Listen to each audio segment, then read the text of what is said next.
नमस्कार साथियों, मैं अर्पिता शर्मा आपकी इंग्लिश टीचर। और स्टूडेंट्स, इस पार्ट में हम करने वाले हैं आपकी बुक फर्स्ट फ्लाइट के फर्स्ट चैप्टर की सेकंड पोम के क्वेश्चन आंसर और समझेंगे आपकी इस पोम फायर एंड आइस में यूज होने वाले पोएटिक डिवाइसेस के बारे में।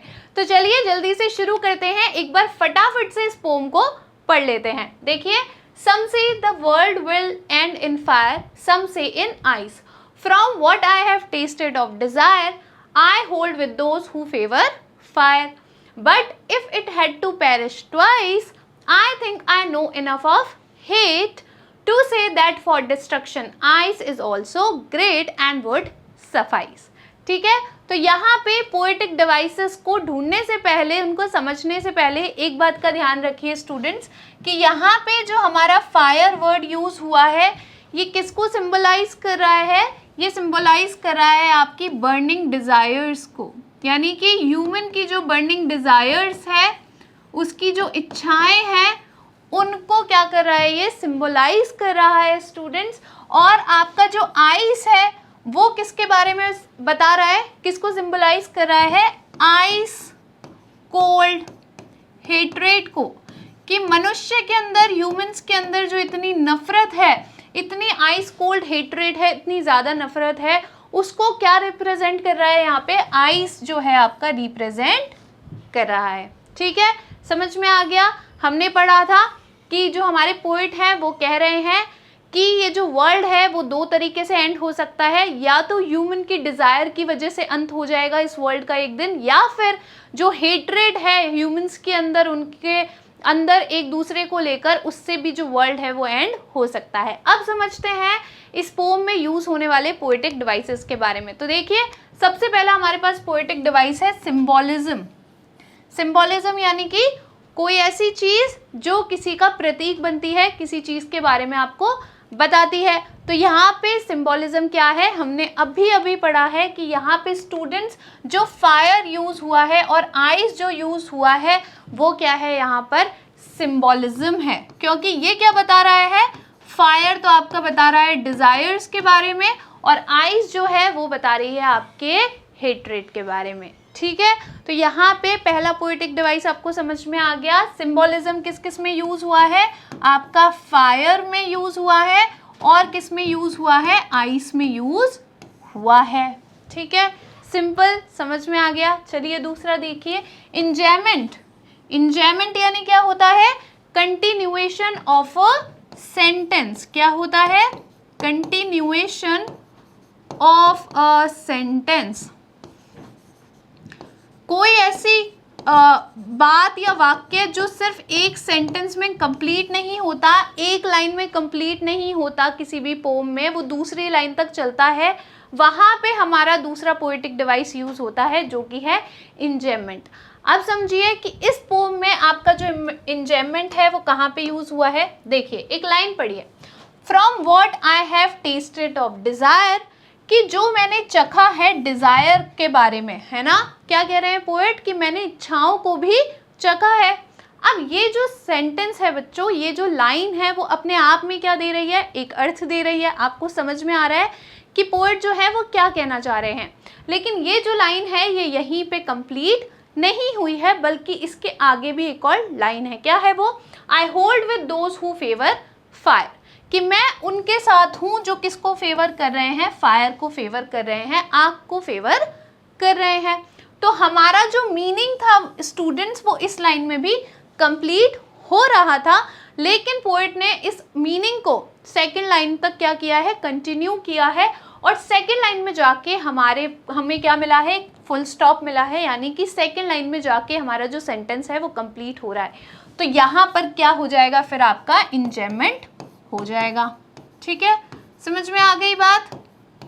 क्योंकि एक लाइन के अंदर आपका सेंटेंस कंप्लीट नहीं हो रहा है, कंटिन्यूएशन ऑफ अ सेंटेंस हो रहा है, यानी कि एक वाक्य को लंबा खींचा जा रहा है, वो चले ही जा रहा है, जबकि ये यहाँ पे खत्म हो सकता था। ठीक है, यहाँ पे खत्म हो सकता था क्योंकि ये अपना एक कंप्लीट अर्थ दे रहा है, लेकिन यहाँ पे कंप्लीट नहीं हुआ है, नीचे वाली लाइन में कंप्लीट हो रहा है।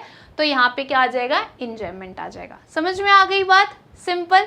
चलिए अगला देखिए, अगला है हमारे पास एनाफोरा। ठीक है, क्या बोलते हैं इसे? एनाफोरा। एनाफोरा बोलते हैं। अब बिल्कुल हार्ड नहीं है, कॉपी पेन ले लीजिए और इसे आराम से समझ लीजिए।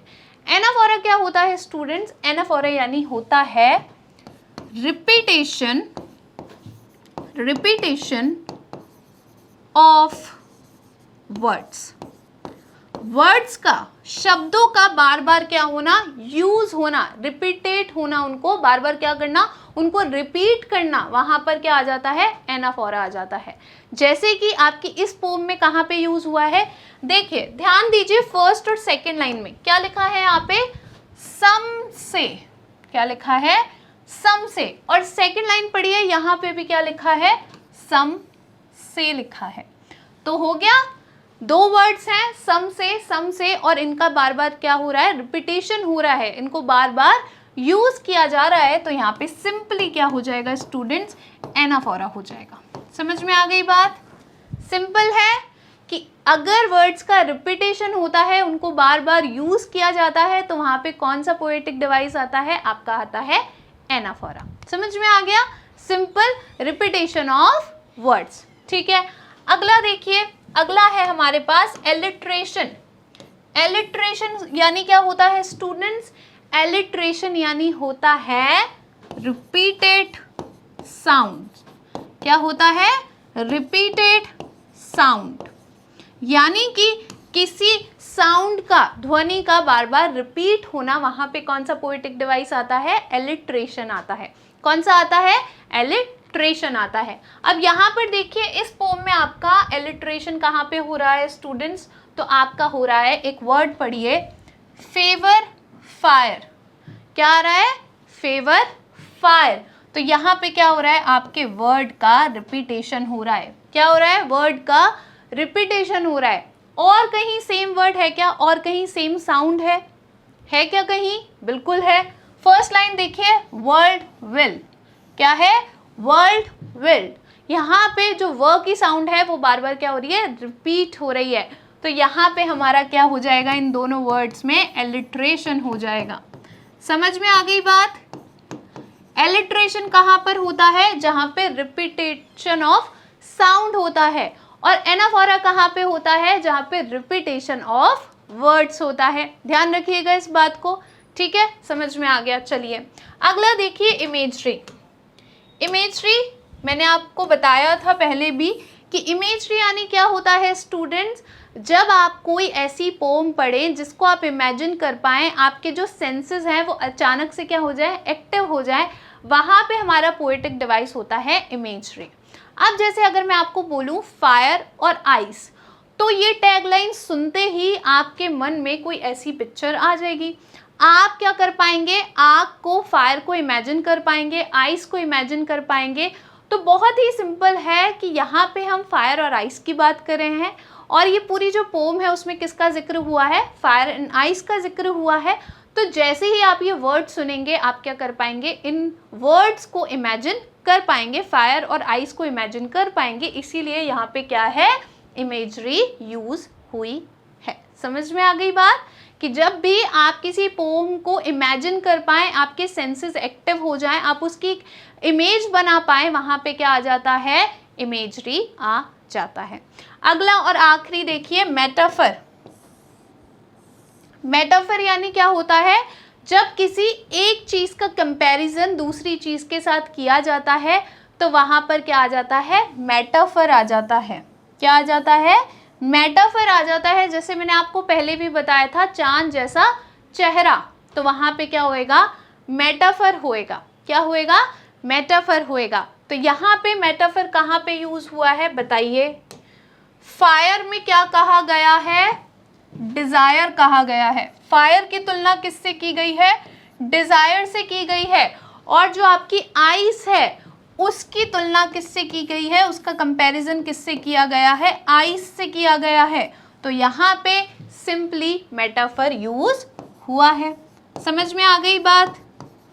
क्या हुआ है यहाँ पे? मेटाफर यूज हुआ है, क्योंकि आपकी जो फायर है उसको किससे कंपेयर किया जा रहा है? डिजायर से कंपेयर किया जा रहा है। और जो आपकी आइस है स्टूडेंट्स, उसको किससे कंपेयर किया जा रहा है? हेट से कंपेयर किया जा रहा है। और जब किसी चीज़ का कंपैरिजन होता है तो वहाँ पे पोएटिक डिवाइस आता है मेटाफर। समझ में आ गया? सिंपल। चलिए अब एक और चीज बचती है जब आप पोम पढ़ते हैं, वो होती है आपकी राइम स्कीम। राइम स्कीम यानी क्या होता है स्टूडेंट्स? जब आप कोई पोम पढ़ रहे हैं और उसके एंड के जो वर्ड्स हैं वो साथ में क्या करें, राइम करें, एक जैसी ध्वनि दें, तो वहां पे क्या बनती है, राइम स्कीम बनती है। चलिए फटाफट से इसकी राइम स्कीम निकाल लेते हैं। पहला वर्ड है हमारे पास फायर। फायर को हम लेटर दे देंगे ए, ठीक है।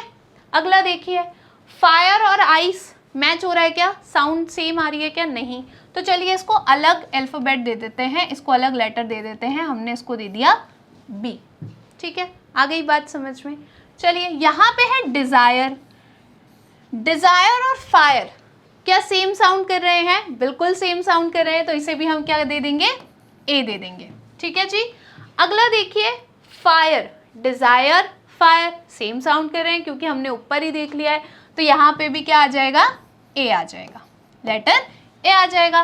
तो हमारा जो फर्स्ट स्टेंजा है उसकी राइम स्कीम क्या बनी, ए बी ए ए, ठीक है। चलिए दूसरे स्टेंजा पे आते हैं।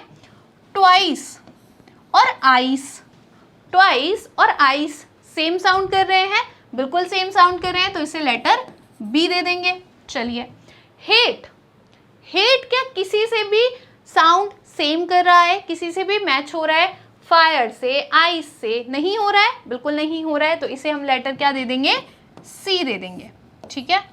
अगला देखिए ट्वाइस आइस बिल्कुल सेम है, तो इसे भी हम क्या दे देंगे, बी लेटर दे देंगे। हेट ग्रेट, यहाँ पे क्या आ जाएगा, सी आ जाएगा। आइस सफाइस, तो यहाँ पे क्या आएगा, बी आएगा। तो आपकी राइम स्कीम क्या बनी students, A B A A, B C B, ठीक है।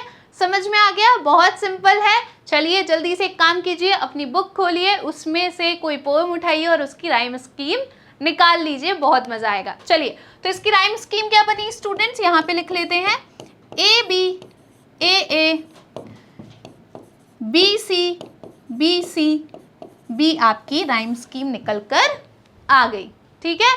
समझ में आ गए पोएटिक डिवाइसेस, और ये राइम स्कीम आपके लिए पढ़ना बहुत इंपॉर्टेंट है। पोएम से ऐसे क्वेश्चंस आते हैं तो इसको तो आप पक्का करना, अच्छे से निकालना, समझना सीख लीजिए, ठीक है। और जो मैं बता रही हूँ राइम स्कीम उसको याद भी कर लीजिए। चलिए अब बढ़ते हैं आगे क्वेश्चन आंसर पे। सबसे पहले फटाफट से पहला सवाल देखते हैं।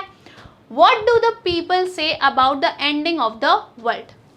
लोग क्या कहते हैं वर्ल्ड के एंड होने के बारे में, उसके अंत के बारे में? तो लोग क्या कहते हैं कि जो वर्ल्ड है वो किससे एंड हो जाएगा, फायर से एंड हो जाएगा, आग से उसका अंत हो जाएगा। What is the poets stand?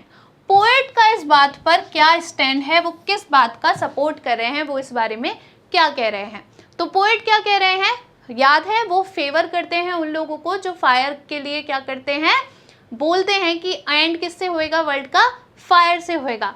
तो जो लोग फायर को फेवर करते हैं, पोएट उसका क्या करते हैं, सपोर्ट करते हैं। और फायर का कंपैरिजन किससे है, डिजायर से है, बिल्कुल याद रखना ये बात। तो लोग कहते हैं कि इस वर्ल्ड का एंड हो जाएगा, किस चीज़ से एंड होएगा, फायर से एंड होएगा। और जो हमारे पोएट है उनका इस चीज़ पर क्या स्टैंड है, तो वो भी मानते हैं कि जो वर्ल्ड है उसका एंड किससे होएगा, फायर से होएगा, जिसका कंपैरिजन किससे है, डिज़ायर से है, बर्निंग डिज़ायर से है। तो चलिए देखिए इसका आंसर आप कैसे लिखेंगे। द पोएट सेज, पोएट कहते हैं, दैट सम पीपल से, कि कुछ लोग कहते हैं, पोएट कहते हैं कि कुछ लोग कहते हैं, the world shall end in fire, कि जो वर्ल्ड है वो खत्म हो जाएगा, किस में खत्म हो जाएगा, आग में खत्म हो जाएगा, या फिर फायर की वजह से इसका अंत हो जाएगा। सम अदर से it will and in ice, कुछ लोग कहते हैं कि इसका एंड कैसे होएगा, आइस की वजह से, बर्फ की वजह से इसका एंड हो जाएगा। But the poet thinks that, लेकिन पोएट ऐसा सोचते हैं कि he has tested the fire of desire, वो क्या सोचते हैं कि ही हैज़ टेस्टेड, कि उन्होंने चख रखा है, किसे चख रखा है, द फायर ऑफ डिजायर, कि डिजायर जो इच्छाएं हैं उसकी आग को उन्होंने क्या है, चख रखा है। इसका मतलब क्या है कि उन्होंने भी डिजायर्स कर रखी हैं अपनी लाइफ में, और वो जानते हैं कि उसकी जो फायर होती है, उसकी जो आग होती है, उसकी जो इच्छा होती है वो कितनी स्ट्रांग होती है। ठीक है, आगे देखिए, desire has a symbolical meaning है। डिजायर का यहाँ पर एक सिंबॉलिकल मीनिंग है, यानी कि किसी का ये प्रतीक है। It is kin to fire, इस ये किसके जैसा है, बिल्कुल फायर के जैसा है। यानी कि जो आपकी डिजायर है उसका कंपैरिजन किससे है, फायर से। कीन यानी कि समान होना, है ना, समान होना, एक जैसा होना। It will surely and the world, और तुरंत ही और श्योरली ही यानी कि निश्चय ही इसका अंत हो जाएगा, वर्ल्ड का एंड हो जाएगा। किससे हो जाएगा, या तो फायर से या फिर डिजायर से। चलिए अगला सवाल देखिए, how will the world and twice, कि दुनिया जो है वो 2 बार कैसे खत्म होगी। तो पोएट क्या कह रहे हैं कि दुनिया 2 बार खत्म हो सकती है। याद है पोएट ने कहा था कि दुनिया 2 बार खत्म हो सकती है, और दूसरी बार किसकी वजह से खत्म होगी, हेट्रेड की वजह से, यानी कि नफरत की वजह से दूसरी बार जो दुनिया है अगर उसे खत्म होना हुआ तो दूसरी बार उसका अंत किसकी वजह से होगा, आइस कोल्ड हेट्रेड की वजह से होगा। ठीक है, तो अब इसका जवाब देखिए आप कैसे लिखेंगे। द पोएट सेज, कि पोएट कहते हैं दैट कि if the world and twice, कि अगर जो वर्ल्ड है उसका एंड होता है 2 बार, इट विल श्योरली एंड, तो ये निश्चित ही क्या हो जाएगी, समाप्त हो जाएगी, खत्म हो जाएगी, इसका एंड हो जाएगा। It will end due to hatred, और इसका अंत जो है, एंड जो है स्टूडेंट्स, वो किसकी वजह से होगा, हेट्रेड की वजह से होगा, यानी कि नफरत की वजह से होगा। द पोएट फील्स, पोएट ऐसा महसूस करते हैं दैट कि hatred is spreading much among the people of the world, कि जो हेट्रेड है, नफरत है, वो फैल रही है लोगों के बीच में, दुनिया के अंदर, कि दुनिया के लोगों के अंदर जो हेट्रेड है, नफरत है, वो बहुत ही ज़्यादा फैल रही है। पोएट ऐसा फील करते हैं, ऐसा महसूस करते हैं। It is a very sad thing, और ये क्या है, बहुत ही निराश कर देने वाली बात है। This shell and the world one day, और ये क्या कर देगी, ये जो थिंग है, कौन सी, की हेट्रेड लोगों के बीच में फैल रही है, लोग एक दूसरे से नफरत कर रहे हैं, ये एक दिन इस दुनिया का अंत कर देगी, इसका एंड कर देगी। समझ में आ गई बात। चलिए अगला देखिए, what is the rhyme scheme of the pome, इस पोम की, कविता की राइम स्कीम क्या है, इंपॉर्टेंट है।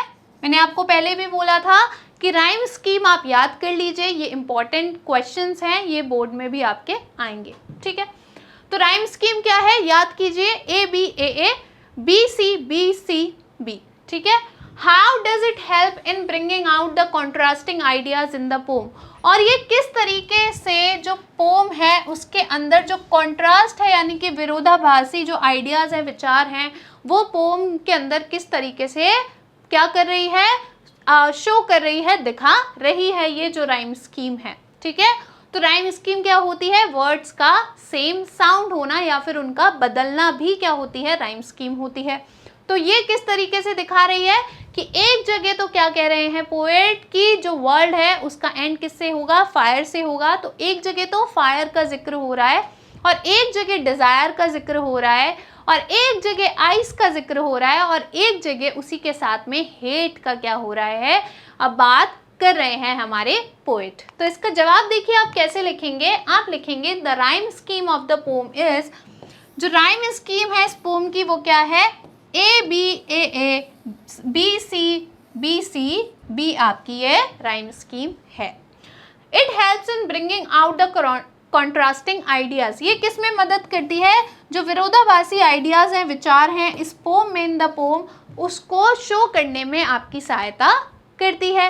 कैसे, देखिए, while the poet talks about how fire represents desire, कि जब पोएट बात कर रहे हैं, टॉक कर रहे हैं, किसके बारे में बात कर रहे हैं, किसके बारे में बात कर रहे हैं, about how fire represents desire, कि किस प्रकार से जो फायर है स्टूडेंट्स वो क्या रिप्रेजेंट कर रही है, क्या दिखा रही है, डिजायर के बारे में दिखा रही है, यानी कि इच्छाओं के बारे में दिखा रही है, and can therefore be a cause of the end of the world. और इसी कारण से ये जो फायर है, ये जो डिजायर है, ये कारण बन सकती है, इसीलिए क्या बन सकती है, एक कॉज बन सकती है, कारण बन सकती है। किसका कारण बन सकती है?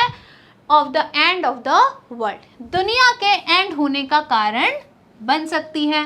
ही ऑल्सो मेंशंस आइस, वो किसका जिक्र करते हैं? आइस का भी जिक्र करते हैं। इन बिटवीन, बीच में जो हमारे पोएट हैं, जब वो फायर डिजायर की बात कर रहे हैं, उसी समय वो बीच में क्या करते हैं स्टूडेंट्स? आइस का भी जिक्र करते हैं। टू सिंबलाइज, क्या दर्शाने के लिए? That the coldness and indifference, कि ये जो कोल्डनेस है, कोल्डनेस यानी होता है जब कोई चीज़ बहुत ठंडी होती है तो कुछ भी उसे फील नहीं होता है। कोल्डनेस के क्या बोलते हैं? जब हम किसी व्यक्ति को कहते हैं ना ही इज़ वेरी कोल्ड, इसका मतलब होता है कि वो इतना ठंडा है कि उससे कोई इमोशन फील ही नहीं होते हैं, उसके अंदर कोई फीलिंग ही नहीं है। तो जब स्टूडेंट्स, ह्यूमन के अंदर बहुत ज़्यादा हेट्रेट होती है, वो बहुत ज़्यादा सेल्फिश हो जाता है, वो सिर्फ अपने बारे में सोचता है और दूसरों से बहुत ज़्यादा नफरत करता है, तो वो भी क्या हो जाता है? एकदम कोल्ड हो जाता है। कैसा हो जाता है वो? कोल्ड हार्टेड हो जाता है। कैसा हो जाता है? कोल्ड हार्टेड हो जाता है। उसे सिर्फ कौन दिखता है? वह खुद ही दिखता है। वो बहुत ही ज़्यादा कोल्ड हो जाता है, उसे किसी की परवाह नहीं होती है। तो आइस भी जो है वो क्या सिंबलाइज करी है? कोल्डनेस को सिंबलाइज करी है। और कोल्डनेस का मतलब क्या है? जो ह्यूमन एकदम दूसरों के इमोशंस की परवाह नहीं करता है, एकदम कैसा है? हेट्रेट उसके अंदर भरी हुई है, ऐसे ह्यूमन को ये कोल्डनेस क्या कर रही है? रिप्रेजेंट कर रही है। एंड इनडिफरेंस टूवर्ड्स, और लोगों के अंदर जो इनडिफरेंसेस हैं, जो क्या है, उन दो लोगों के अंदर अलग अलग तरीके से लोग रहते हैं, उनके अंदर डिफरेंसेस हैं, लोग एक दूसरे से बिल्कुल अलग हैं, एक दूसरे से बिल्कुल ही अलग चीज़ें चाहते हैं। टूवर्ड्स एन अनदर, लोगों के अंदर ये जो कोल्डनेस है, इनडिफरेंसेस हैं, यानी कि लोग एक दूसरे को पसंद नहीं करते हैं। विल ऑल्सो बी इनफ, ये भी क्या रहेगा? इनफ रहेगा, पर्याप्त रहेगा। टू एंड द वर्ल्ड, इस वर्ल्ड को एंड करने के लिए ये चीज़ भी क्या है? पर्याप्त है। यानी कि ह्यूमन की कोल्डनेस भी क्या है? इस वर्ल्ड को एंड करने के लिए स्टूडेंट्स क्या है? इनफ है, पर्याप्त है। ठीक है, आई होप आपको ये वीडियो अच्छा लगा होगा, ये पार्ट अच्छा लगा होगा और सब कुछ अच्छे से समझ में भी आया होगा। मैं आपसे मिलूंगी नेक्स्ट पार्ट में, तब तक थैंक यू।